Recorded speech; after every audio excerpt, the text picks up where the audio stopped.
We are here with Michael Healy, a futurist, a technologist, a new friend, and someone who has recently really inspired me with the scale that he thinks at. One of the main themes that we've been coming across repeatedly, talking to thought leaders about the future of work, about work, is about finding your mission, finding your purpose. And this is something that Michael has, thought about a lot and has a beautiful purpose, which I'd like him to share about. So, Michael, what is your purpose? What is your why? Well, thank you very much, Alex, for the kind introduction, and it's an honor to be here. My purpose and my mission with Unit is to make it super easy for anyone who has a passion for what they do to easily find work, and to move the economy to a cooperative model where the users, the customers, and the employees are also stakeholders alongside the founders and the shareholders. Nice. And so that's your mission with your main current activity, which is Unit, which we're going to get into. But tell us about your bigger mission in life, your reason for being on the planet. Absolutely. So my mission is to solve the inequity in the world. So we have this huge gap in wealth between the 1%, or the people who are starting companies, investing in companies, and everyone else who's supporting those founders and investors. And my mission is to see how we can move this economy to one where everyone is able to benefit and receive opportunities and really enjoy doing what they spend most of their time doing, and live a more purpose and meaningful life. Yeah. Okay. So that's one trend which is which has been going on for, well, I guess since the beginning of time, but especially in recent times, is the gap between the haves and the have-nots has been increasing. Your mission is to reduce that gap, to reduce inequality, and so why did you come up with that mission? What made you think of that? Definitely. So I think solving the inequity is super important, because I think there's so many problems in the world and opportunities to solve these problems. I think that solving the economics part of it, so giving people a way to support themselves, support their families, support their community, is a very good first step in solving things like environmental issues or social issues. And if we're able to solve a way to have people make money or take care of themselves economically, then they have more time to eat healthy, to work on issues which are important on a global scale as well as local scale. So just really passionate about seeing how we can make the world a better place. And I believe that this approach is a good way to lead to solving many different challenges in the world. Very nice. Really okay. So to sort of translate that, you looked at the kind of problems which the world is facing, environmental, et cetera. You decided that inequity is a driver that can solve many of those problems at once. Then you started thinking, and we're going to get into Unit and how that works. But I really want to dive in deep on the thought process, because I think this will help our audience to think in their lives about what they're interested in and sort of apply this or follow this path. So you came up with inequality. Then you started thinking, okay, so what am I going to do to solve inequality? And you came up with Unit.Ventures or Unit. Now, is that an accurate assessment of how you came across this mission? Yeah, I think that's super well summed up. And okay. I think having people be in a position where they can help other people, because I think a lot of people think that the goal to happiness is maybe making more money or becoming super famous. I think where one receives most happiness is when they help and support other people. So would really love to create a world or work towards a world where people have the opportunity to support, help, and assist in whatever other people are struggling with, as well as the dreams and missions that they want to focus on. Okay, so now we're going to transition into what Unit is all about and how it serves that goal. To give a little bit of background, you built some technologies, you exited from those, you were able to then have a lot of free time to work on grander visions and dreams and that kind of thing. Is that accurate? Absolutely. That sums it up well. So I've Yep. been building technology companies and apps and websites for the past 12 years. Enjoyed it very much, and been quite successful. I used to run a video conferencing app used by a few million users, like Zoom or Skype, which I sold, and ran a social network also of a few million users, and built a bunch of different apps which were quite successful. Where I learned about social impact investing, as well as social entrepreneurs and doing, apart from making money, doing good, is when I worked for a fund in London. It was the third biggest fund in Europe, venture fund. And the lead of the fund, the head partner, he basically was very interested in investing in social impact. And it sparked my curiosity. Like, wow, someone's more than interested in making money and building a business, but also in doing good. And I think How long ago was that?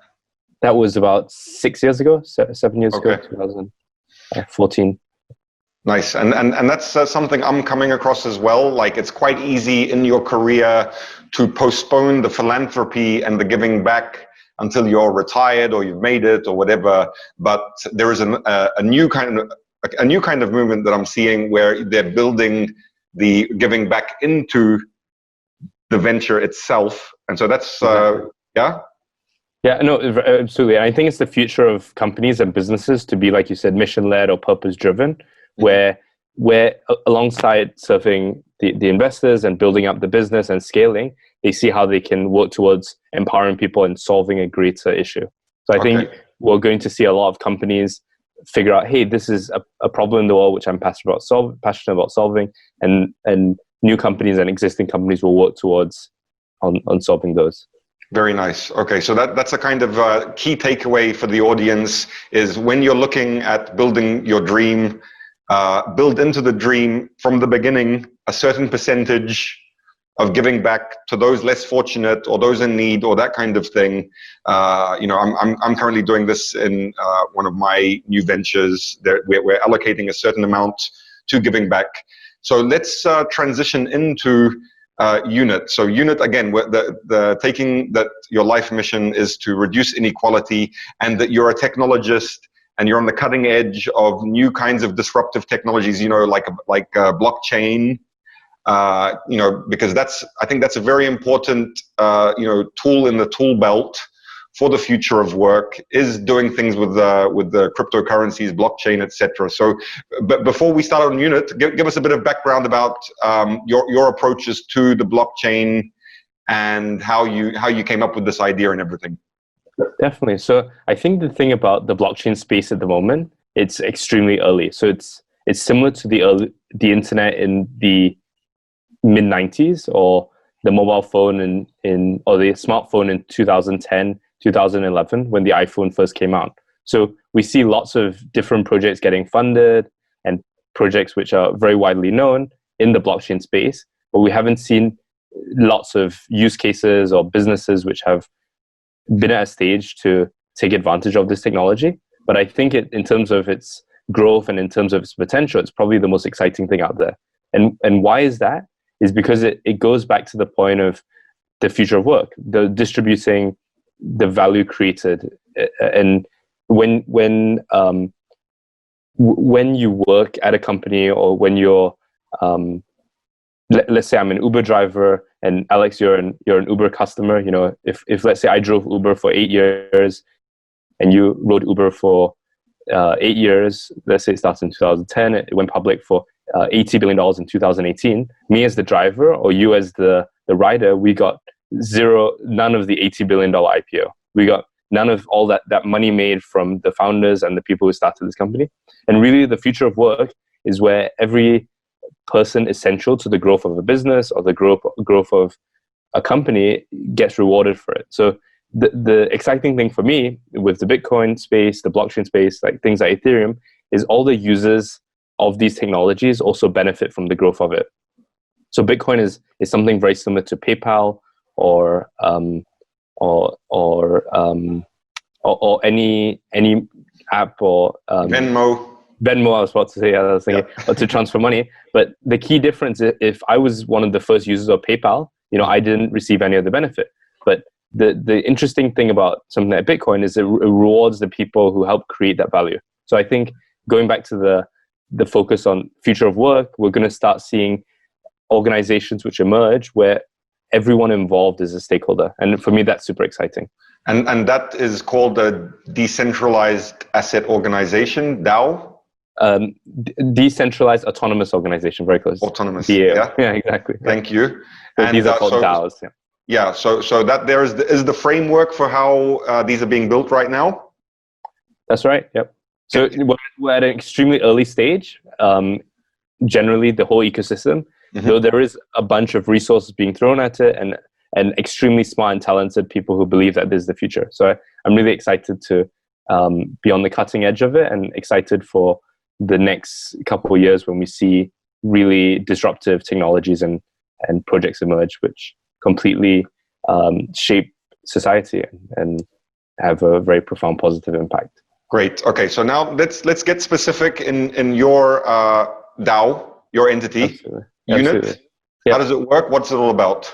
Absolutely. So what we're focused on is three things. So the first thing is we are building up communities. So we believe that communities are super important for building businesses, for building meaningful relationships and friendships. And one reason why people go to cities like New York or Los Angeles or London is because of the communities there, whether it's people in the biohacking community, in the creative community, in the technology community.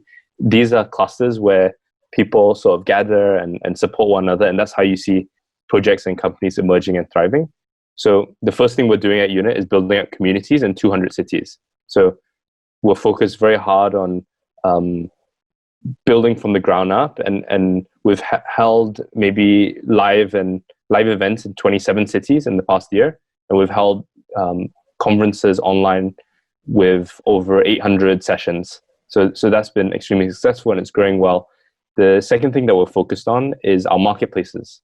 So we're building and investing in two-sided marketplaces like Uber or Airbnb for many different industries, where let's say I'm an artist, or let's say I'm really passionate about bicycles and motorbikes. I can become a micro entrepreneur and basically allow my community to rent bikes from me or sell their bikes to me, whether it's a motorbike or a bicycle, and create my own micro organizational business. So we're basically building up, like Uber and Airbnb. These are two super exciting marketplaces. We want to be the leaders in other industries which doesn't have an Uber or Airbnb in that industry.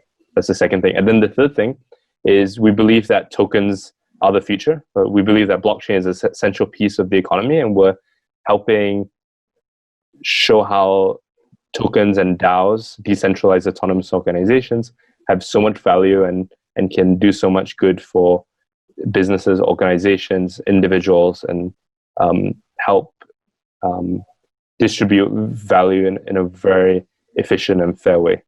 Nice. And this is, what I'd like to share with the audience as well when I'm saying thinking at scale.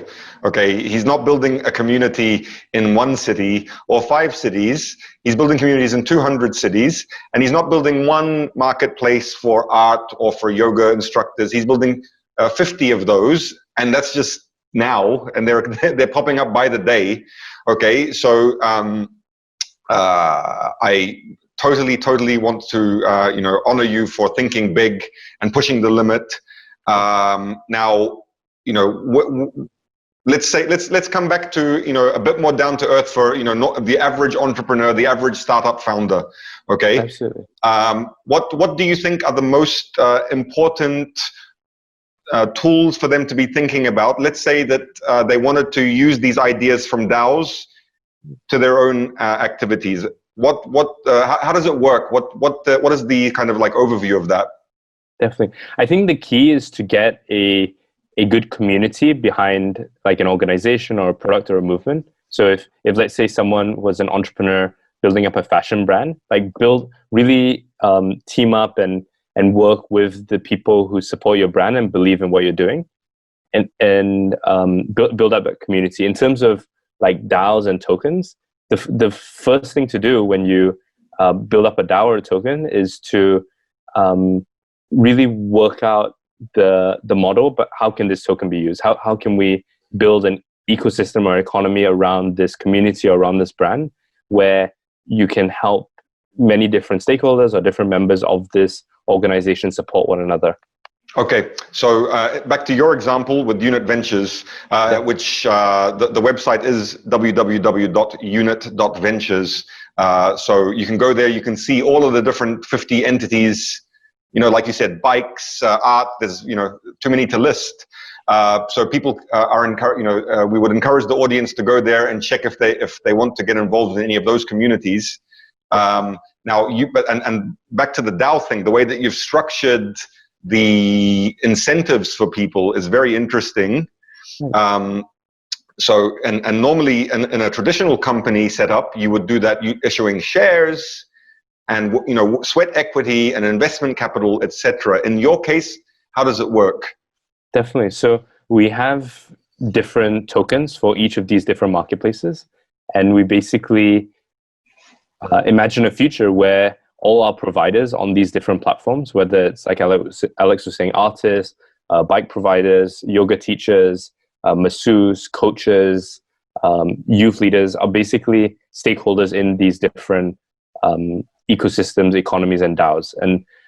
And where it gets really interesting is, instead of there being two sides, where it's the users, the customers, the employees on one side, and then the founders and the investors on the other side, we think of all of these groups as on the same side. So as an entrepreneur, I don't have to think, okay, how am I going to please both my customers and my shareholders? Like, I don't have to decide between the two. I can think of the customers as my key stakeholders to please. And when the business succeeds and thrives, not just the founder benefits, but all of the people in the ecosystem. And we really believe that to be the future of the economy. And I think we're one of the leaders in driving this forward. Yeah. And the kind of things are looking promising. It's kind of one of the only few potential technologies that's going to replace money in terms of, a unit of value, a unit of exchange. So, and the way, just to go deeper on that, the way that you've managed to have the users of the system, and by user, you mean both service provider and service buyer. Exactly. I.e. yoga teacher and yoga student. That's right. So you first of all, you're rewarding people with the token. So the token is the unit of exchange, and you've incentivized people with reward, with tokens for bringing people into the system. Exactly. Yep. And per transaction. Absolutely. Yeah. So continuing from that point, Alex, if you think about Uber or Airbnb or apps like Deliveroo, they have usually referrals where, if let's say I said, hey, Alex, you should use this food delivery app, I'll be able to get maybe $5 or $10 off my first delivery, or get no delivery fees. And what we're doing is we're making it possible for every transaction to reward whoever brought in the customer and whoever brought in the service provider. So we basically support a really exciting way for someone to be a micro entrepreneur, where they might have a good network of yoga teachers. They can create their own yoga studio without raising funds or spending money setting up a yoga studio, by bringing yoga teachers to the platform. And then when these yoga teachers start getting clients through the system, they're able to take a fee of the lifetime value of these yoga instructors. Yeah, and so that's a little bit about how the incentive structure works. The other interesting thing, and one of the main objections with, for example, Bitcoin, is that there is no intrinsic value. There is only the value from people speculating, trading. Okay, but with the marketplace model that you've built, there is an intrinsic value, which is the value of the marketplace, which has proven to be one of the most powerful, units of value in itself. Looking at the value of Airbnb, not so much now, but Uber, these multi-billion-dollar companies over the last 10 years that don't provide any taxi service and don't provide own any real estate. They're just a platform. So yes, explain how that works. Absolutely. So I think, Alex, you touched on it really well. So many of these blockchain projects or token projects, they might be increasing a lot in price and people might be making a lot of money from it, though there's not much real value created. So like Alex was saying, there's no products being services being rendered or products being offered.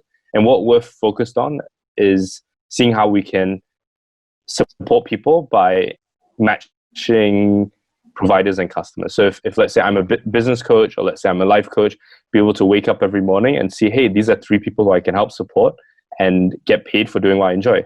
So I think that's another huge motivation and passion, to basically allow people to focus on what they enjoy doing and what they're good at, instead of marketing or promoting themselves. So if I'm a tuition teacher, instead of promoting my tuition services to my friends to spend money on marketing, I can basically focus on delivering tuition lessons. And if I'm a yoga teacher, I can give yoga classes without constantly having to tell my friends, hey, you should come to my yoga classes, or going to a yoga studio where I give 50 or 70% of whatever I make to the studio. Yeah. Okay. So, let's zoom back out again. Now that we've explored a bit deeply into how Unit works, back to your vision of reducing inequality. Okay, this here is you've developed this kind of like architecture for a platform which leverages the value, the intrinsic value that is created from these big marketplaces, which is proven. And Davos 2016 was about the platform, power of the platform business model, etc. So you've created that. You've figured out a way to reward the people who contribute with a stake via the use of tokens, and you're going to reduce inequality by allowing anyone, even a small freelance yoga instructor, to have access to clients and have control of their future and destiny. And you've designed this whole system. So, what are you looking for right now for Unit, from our audience, for example? Definitely. So I guess we're looking for partners in the different cities. We're looking for partners in the different verticals. We're looking for people that we can help support by bringing them customers and seeing how we can grow this global community and ecosystem. And what's the best entry point? I think maybe if Alex can share some links to the documentation or to our introduction videos, and we can kind of walk through the different processes. Like, hey, if I'm a coach, how can I start receiving clients from this? Or if I have a good network of potential coaching students, how can I start bringing clients to this marketplace and build up my coaching business by bringing clients to this ecosystem? So yeah, and we will share those links. The first one for your homework right now, audience, is Unit.Ventures. So I think we've kind of covered it. What would you like, to put you on the spot, if you had to share your most powerful idea with our audience about the future of work? How would you answer that? I think the future of work is where the projects and the companies that people work for are ones where they're a stakeholder in, where they're not simply building up a business or a project where they have no stake in. So I'm really excited for the future of the economy to be cooperative and collaborative. Beautiful. Okay, Michael, thank you so much for sharing with us. Until the next episode.